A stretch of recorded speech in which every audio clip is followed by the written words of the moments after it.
లబ్బర్ అయిందిగా ఇప్పుడు తీర్మారు మల్లేశ. ఆయన తీర్మారు మల్లేశ మరి బోల్దోపు మల్లేశ వచ్చి బచ్చవాయి మల్లె అయిండు. మల్లె బచ్చవాయి మల్లె అయిండు. అసలు ఆయన మాటకు అంతరం లేకుండా అయిపోయింది, పొంతనం లేకుండా అయిపోయింది. బచ్చవాయి మల్లె అయిండు తీర్మారు మల్లె. చింతపండు నవీనా ఏదో అంటారట ఆయనని. ఇప్పుడు చింతపండు కాదు, చింతకాయ నవీన. చింతకాయలు ఎక్కడి నుంచి అక్కడనే ఇప్పుడు మల్లె.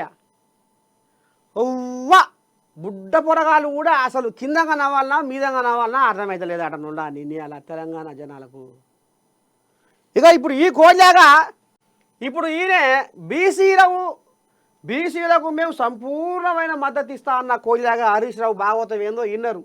బీసీ కులగణనకు అడుపడుతురాట అంటే ఏందో విన్నారు ఇప్పటిదాకా. బీసీ బంధు గురించి గతంలో ఏం జరిగిందో, ఎంతమందిని మభ్యపెట్టి వీళ్ళు సంకనాకిచ్చారో అది కూడా చెప్పుకున్నాం. వీళ్ళ హయాంలో 34% ఉన్న బీసీ రిజర్వేషన్ని 22% గుంజుకొచ్చిన ఘనత కూడా వీళ్ళదే. అంటే బీసీల మీద కల్వకుంట్ల కుటుంబానికి, ఆయన అల్లునికి ఏ పాటి ప్రేమ ఉందో, ఏ పాటి ప్రేమ ఆపోచన ఉందో అర్థమైంది. అంతేనా? ఇక ఇప్పుడు ఇది పోయినాక నిన్నయాడ ఇక ఒకప్పుడు 10 ఏళ్ల పాటు నీ దండం పెట్టి కేశరావయ్యని అది ఇది బచవాయి చెడ్డ పడ్డ బాతాల పోసెట్టి ఒక్క మాట ఒక్క కూత 6 బార్ అరుచుకొని మొత్తం జాల అట్లా తలసేములు అయినట్టు కడిగిండు. ఈయన భాగవతం అంతా కడుక్కుంటూ వచ్చిండు. ఓ అమ్మాయి ఏ ఊళ్ళకి ఏమైందో ఇక నేను తట్టుకోలేను, నేను అది లేను ఇది లేను అని ఈ కోళ్ళగా ఢిల్లీకి పోయింది. ఆడ బీజేపీలతో రాసుకొని పూసుకొని తిరిగి పబ్బతి పట్టి కాళ్ళు ముక్కి మళ్ళీ అండ్లకెళ్ళి వచ్చి మళ్ళీ కాంగ్రెస్లో పడి కాంగ్రెస్లో రెడ్ల పుణ్యాన ఎమ్మెల్సీగా